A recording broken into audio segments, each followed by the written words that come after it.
Bonjour à tous, Teddy, cofondateur de Hitch, et donc bienvenue pour cette nouvelle météo des VTC de la semaine.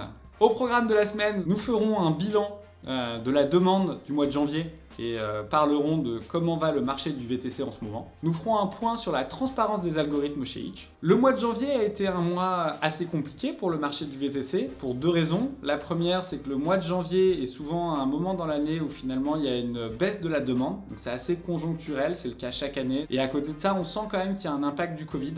On sent quand même que voilà, il y a moins de gens qui vont au travail, il y en a pas mal qui bossent de chez eux, il y a un peu moins de sorties, etc. Donc même s'il y a pas énormément de restrictions, ça a quand même de l'impact sur le volume de trajet. Donc on sait que vous avez souffert. Nous, notre rôle en tant que plateforme, c'est d'être transparent vis-à-vis des autorités, parce qu'effectivement, s'il doit y avoir des mesures d'accompagnement et d'aide des chauffeurs, il faut qu'on puisse prouver que le marché a été limité et impacté sur le mois de janvier. Donc c'est ce qu'on fait. Et on espère qu'en février et en mars, la demande va bien reprendre pour que vous ayez des mois un peu plus favorables. On sait que pendant ces mois-là, quand il y a un peu moins de demande, forcément, vous attendez un peu plus entre deux trajets. Un truc qui est essentiel chez Hitch, c'est qu'on pense que pour que le marché du VTC devienne sain, on doit être totalement transparent sur les algorithmes. Quand vous êtes sur d'autres plateformes, finalement, vous ne savez pas trop pourquoi un trajet va être attribué à un chauffeur plutôt qu'un autre. Chez Hitch, on veut que vous ayez ces éléments-là.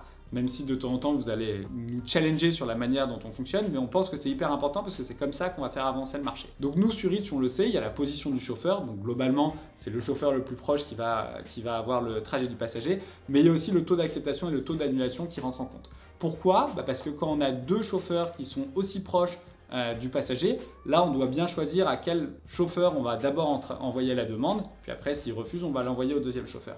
Et pour faire ça, on va donner le trajet d'abord au chauffeur qui accepte le plus de trajets et qui en annule moins, parce qu'on sait que du coup le trajet aura plus de chances d'être réalisé avec ce chauffeur-là, vu qu'il a moins de chances d'annuler et plus de chances de l'accepter, qu'avec le deuxième chauffeur.